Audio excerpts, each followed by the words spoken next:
Good evening. With Sports Night, I am Mark Seal. Barbados are on the back foot in their Davis Cup Tennis America's Zone Group 1 relegation playoff against Ecuador after both Darian King and Matthew Foster Estwick lost their single matches today at the Willie Tennis Center. Foster Estwick lost to Ecuador's number 1, Roberto Quiroz, while Barbados' number 1, King, fell to Ecuador's number 2, Emilio Gomez. CBC's Kamal Haynes reports.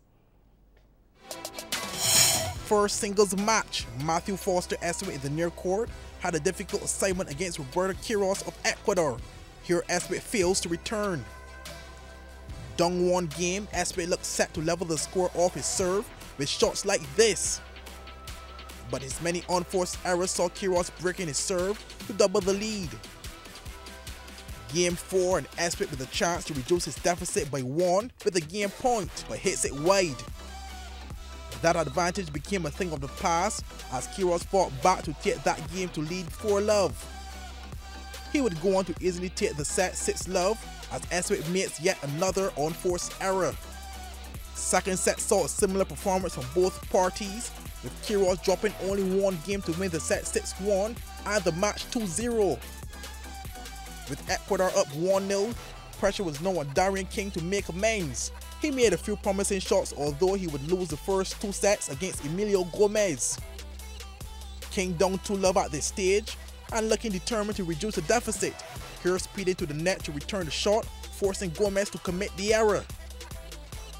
But Gomez was large and in charge in the first set, showing attacking and defensive skills. He had a plaster for every sore, here with a quick response to King's attempt down the line to win the point.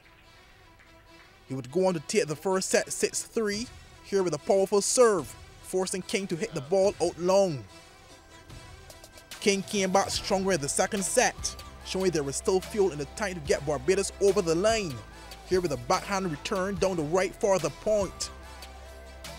He would win this set 6-3 to level the match at 1 game apiece, forcing a decisive third. Final set and Gomez returned to the court with a change in shirt and on a mission. Here with a backhand reply down the left, beating King.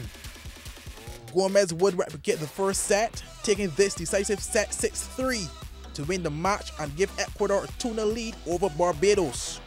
Kamal Haynes, CBC Sports. Well, thanks, Kamal. And on day 2 tomorrow, Barbados will have to win the 3 remaining matches in order to take the tie. King will team up with Hayden Lewis in the doubles against Gonzalo Escobar and Diego Hidalgo. That'll be followed by the reverse singles. King versus Quiroz, Foster Estwick against Gomez. Play starts at 9:30 a.m. It'll be live on CBC TV 8. Barbados will still field the team to the 2018 Huntsman World Senior Games, despite the government earlier this week announced that they will not be funding this year's trip due to the current economic challenges being faced on the island.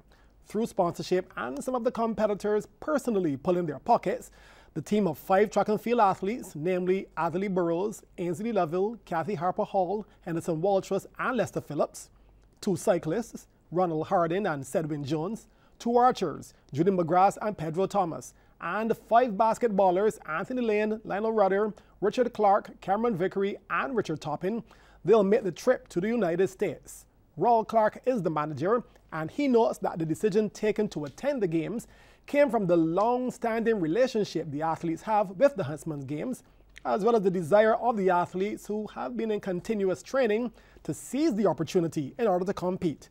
The athletes are trying to get as much competition in as possible, as coming up in October and again in December, there are 2 international qualifying meets for next year's Olympic Senior Games set for Albuquerque, New Mexico. The contingent will be 30 in all, including supporters. In its 12th year, the Long Bay Community Youth Group's 5K Run, Walk and Ride is expected again to attract over 100 competitors. Set for October 28th, there will also be a 2K Run and Walk for the children. Organizer Derek Jones says already there are a number of sponsors on board, and he's looking forward to it again being a success. This year, there are also a number of prizes in store. We have a group who's coming on board with some finance for the first top runners, the first walkers and runners. So we're waiting to hear from them. But at the moment, we have top prizes from the Hilton, the Crane, the Catamaran Cruises. We have lots of big sponsors for that.